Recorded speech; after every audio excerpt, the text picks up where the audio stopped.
we were all in Mexico, but we crossed over into Texas.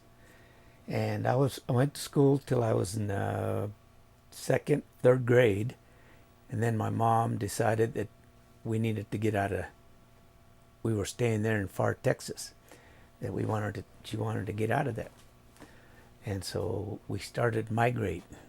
We had the green card and everything, so it wasn't like we were illegal. But anyway, we traveled into Arizona where we picked cotton. Washington was cherries, and Idaho potatoes, and we ended up in Wyoming doing beets, thin-end beets with a short handle hoe and all sorts of good stuff. But anyway, and that's where we ended up. My dad finally says, no, we're not going to travel anymore. You kids need an education, so we ended up staying there. But every summer it was beet season. We had to go out and work in the beets. But anyway, we stayed there, and I had two older brothers. That one of them volunteered to go into the service, and none of us. We had my youngest little brother was born in Texas. He was the only one, but the rest of us we weren't U.S. citizens. Well, my brother Paul that went in, he went in 1960. He was in the service in 63. He got out in 65, 66, and then 65, got home and had a car accident and got killed 6 months after he returned from Vietnam. And then I had another brother, an older brother, that followed Paul. He got drafted, and he ended up being a medic, and he was stationed in Saigon. And well, my mother passed away of an aneurysm in 1968 in May. So in June, I decided, well, I volunteered for the draft. And so I went in, and at that time, my older brother, Joe, he was just getting out. So he and I got to talk. He started telling me about the atrocities and because he was a medic, and all the bad stuff in Vietnam. And I just remember telling him, I says, hey, it ain't going to happen to me. Well, Lord and behold, I went, and I ended up in Vietnam. Went basic training in Fort Lewis, Washington, in AIT, and directly to Vietnam and stuff. And I was down in July I got there November 18th, 1969. March 20th, Walking Point, I set off a booby trap. And I got, never lost conscience. They took me to the aid station. I ended up in the hospital in July for about 5 weeks. And I went from 168 pounds down to 85. And from there, they shipped me, after 5-6 weeks in July, I was shipped to Camp Drake, Japan for 9 days. And then they put me on a transport plane and flew me to Oakland, and from Oakland to Fitzsimmons General Hospital. And I was released in March 1st of 1971. So I spent about a year in the hospital. But the reason I went, I felt like, even though I lived in the United States and I got educated and everything, I felt an obligation, since I lived in this country. I was going to go. I was going to fight for USA. It was my country. This is where I lived. So therefore, anyway, when I was out of the hospital, I ended up getting a disability, and I was afraid that they were going to take it away from me because I wasn't a U.S. citizen. So I went to take the U.S. citizenship test and became a U.S. citizen. So other than that, I was a tunnel rat, and I was also an assistant gunner on the 60. And I lost a couple of buddies and stuff, and it's kind of hard. But I feel that the only way that you're going to actually get cured from this stuff is you got to bring it out. You have to talk to somebody. You can't keep it inside. You keep it inside, you go nuts. And I am on some medication for PTSD. And but the man upstairs didn't want me yet, and the devil didn't want to fight, so here I am in the middle. But by rights, I should have never lived because I got torn up pretty bad. So that's my story. But anyway, no, I feel that you live in this country, you need to do what this country asks of you and stuff. You know, that was just an obligation. I mean, I thought it was the right thing to do, and I done it. You know. So my family's straight from Mexico as well, and I was the first person ever to join the military. You know, of my family, and I know I got a lot of criticism from my family about that. You know, because they were all from Mexico. I was born here, so you know, I felt like it was my obligation. I was just wondering, you know, did anything like that ever happen to you, or you know, did you ever have anything like that? No, actually, because you know, when I went to school there, actually in Lovell, Wyoming, is where I'm from, and actually I was with the Americal Division in the 196th, but I went through school there in Lovell from the 4th grade on till I graduated out of high school, and when I graduated out of high school, you know, like I said, I volunteered for the service, and but no, I felt that, hey, wait a minute. I says, to me, I know there was a lot of Mexican families there in Lovell itself that they always said, well, the white people are and I says, you know what, you guys? I says, you need to get that off your shoulder. That people are going to treat you the way that you behave. If you're going to be a thief and a crook, don't expect people to respect you. I says, you need to respect them.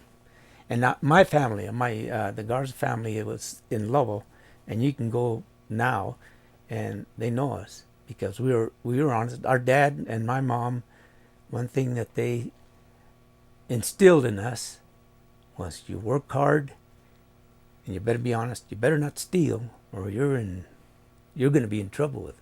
So they taught us respect, and I still instill that into my kids, and that's what I think that's what life's about. You want to be treated yucky, well, treat people yucky. They'll, you know, but you need to understand that freedom is not free. Yes, sir. And those are just my thoughts. And like I said, I truly believe in him, and it kind of pains me for what's going on in our country today, but I wish I could do more. You did everything, sir. So, you know, without you doing what you did, it would never pave the way for me to do what I did. You know, and it's a cycle, and I didn't realize that until I got back. And I think that's great that we did this. You know, to bring everyone here and to instill that again. You know, it humbles me, that's for sure. Yeah. And so.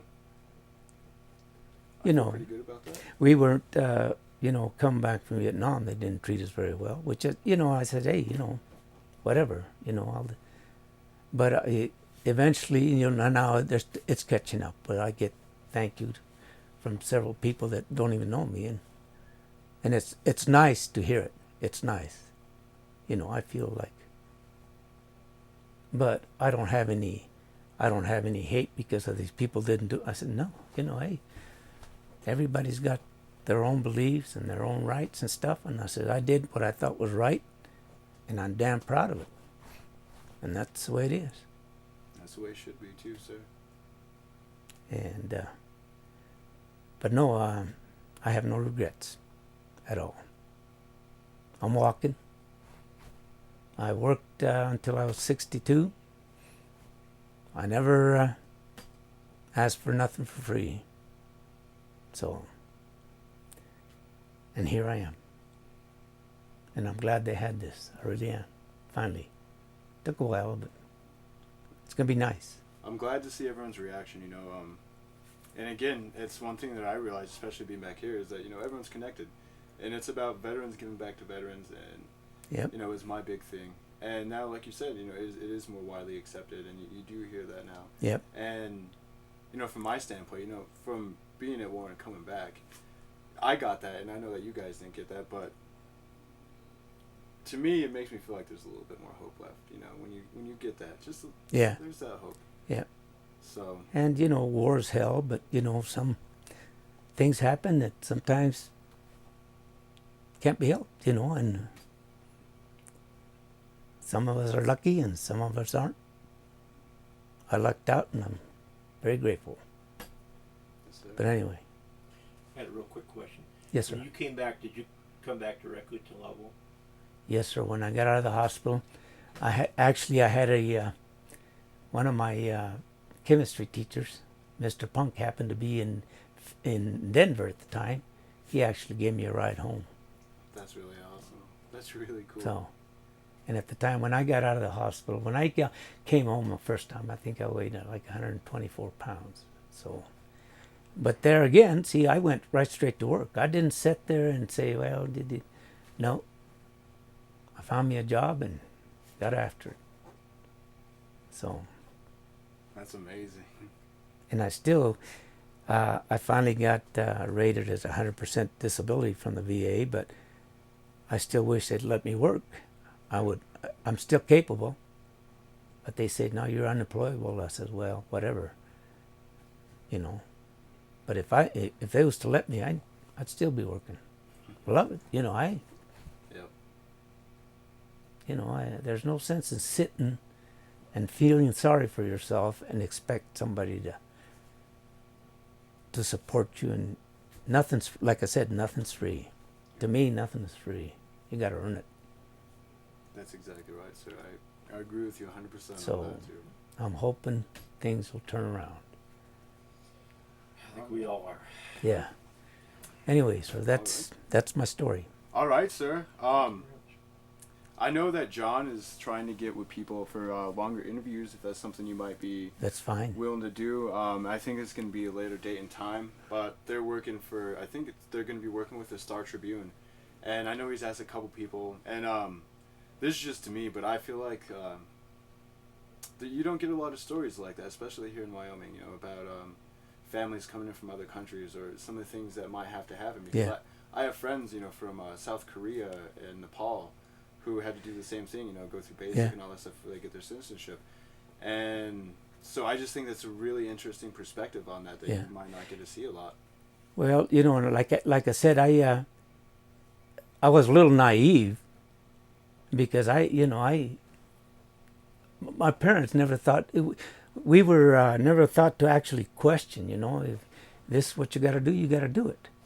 You know, now I question some of the stuff, but back then, you know, my dad said, no, you work work hard, you better be honest and treat people with respect, and then you'll get it back. And so I felt it was, like I said, it was my obligation. I lived in this country, and by golly, I was gonna defend her. That's You know, amazing. I was a little ticked when a bunch of them went to Canada, and then our president, or I don't know who, I think it was Carter, and the game flew full blanket pardon some of those, and to me, I says, you know what? I don't like that, but I just leave it alone. Like I said, I built my life. I made a good life in this country. I don't regret it. I worked hard, and I raised 2 kids, and they both got a good job. I got 3 grandkids, and I says, hey, and I'm walking. That's all you can ask for. So, And you still live in Lovell? yeah, no, I moved to Powell now. Oh, okay. I got divorced about 6 months ago. 6 years ago. My wife decided to kick me out, so I said, no, I couldn't live in Lovell. So I moved over to Powell, and that's where my son and my daughter live. And, Oh, Okay. you know, worked so, out. yeah, it's close. Yeah. But, like I said, hey, you can't cry over spilled milk or whatever, you know. She decided to get a divorce. I didn't. I was working construction, and come home, locks were changed, and she had a lawyer, and I didn't have a lawyer, so she got the gold mine, and I got the shaft. So, but you know something, I just said, my son and my daughter were a little upset over what she done, because she said, that's not right. You've been married 36 years, and she gets everything. They wanted to give me 2 beds out of my house. That was it. That was going to be my deal. And I said, no, all I want is my tools out of my garage and my pictures from Vietnam, because I wasn't married when I went to Vietnam.